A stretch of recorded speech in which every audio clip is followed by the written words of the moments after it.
Hey, welcome back guys. So today on this video, we're talking about Wells Fargo and Chase, and more specifically, we're going to talk about how to transfer money from your Wells Fargo account to a Chase account. So let's go ahead and talk about this. First off, if you're not familiar with Wells Fargo and Chase, they are two of the largest banks in the US. One of them might be the largest, but I'm not too sure. If you happen to know, be sure to leave a comment below. But how can you send money between Wells Fargo and Chase? Well, that's pretty easy. The nice thing about Wells Fargo and Chase, they are registered members of the Zelle network, so it's easy to transfer and quick to transfer money between Wells Fargo and Zelle and send it directly to Chase. So we're going to go through those steps right now. I'm going to go ahead and open up the Wells Fargo app. It's this red, yellow, and white one. If you don't have the app already, be sure to check the video description. I'll try to leave a referral link there. Let me go ahead and open it now. All right, I went ahead and opened up the Wells Fargo app, and here is the login screen. So you want to go ahead and enter in your username and password. You can also use your Touch ID if you registered your Touch ID with your Wells Fargo app like I did.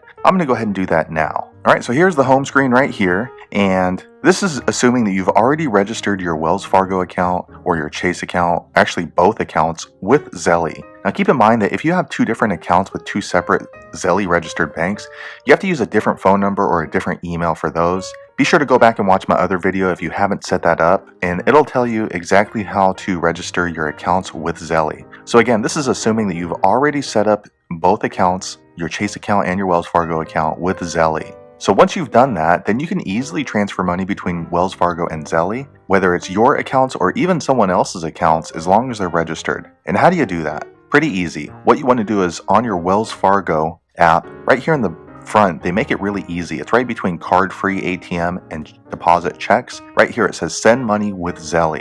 So I'm going to click there now. All right, here we are on the Zelle portion of the Wells Fargo app. And if you want to send money to Chase, what you want to do is go ahead and click send right here on this top half. I'm going to click there now. All right, so I went ahead and clicked in there. So if you're sending money to yourself, to your Chase account through Wells Fargo, or even someone else, you can easily give your phone access to your contacts right down here. And that way they can pull up all of your contacts and select a recipient from a list, a drop-down list. I don't like to give apps access to my contacts. And if you don't either, you can still work around it. What you want to do is click this plus button right up here. I'm going to click there now. All right, here we are in the Wells Fargo Zelle payment side.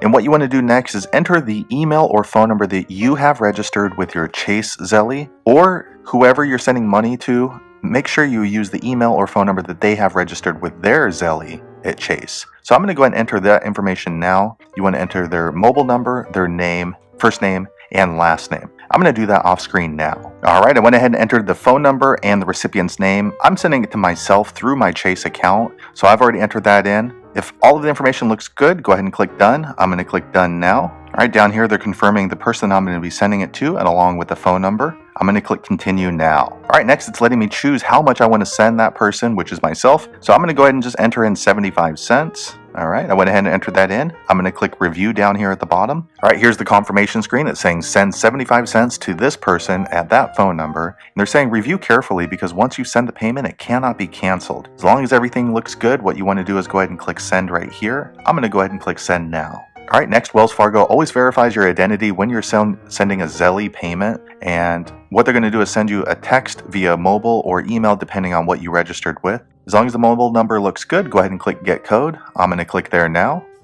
All right, this screen pops up so you can submit the code. I'm going to click in here and enter that code off screen now. All right, I entered the code. I'm going to click submit now. All right, now this confirmation screen pops up. It says 75 cents was sent to this person and they should receive the money within 30 minutes. However, because Wells Fargo and Chase are both registered members in Zelle, usually goes through immediately. As you can see, the time is 12:29. I'm going to switch over to my Chase account and show you that deposit is already there. I'm clicking over there now. All right, so here we are inside my Chase account, and if you look at the time, it says 12:30. It actually took me about a minute to log in and also set up the phone to block out the information. But as you can see right here, the most recent transaction, 75 cents right there. So it basically went through immediately if you're sending money from Wells Fargo to Chase if you use your Zelle account. So that's probably the easiest way that I've found to be able to send money between Wells Fargo and Zelle. If you know an easier, quicker way, be sure to leave a comment below. Let the rest of us know. Hopefully you found that video useful. If so, click thumbs up, and I hope to see you on the next one. Thanks again for watching.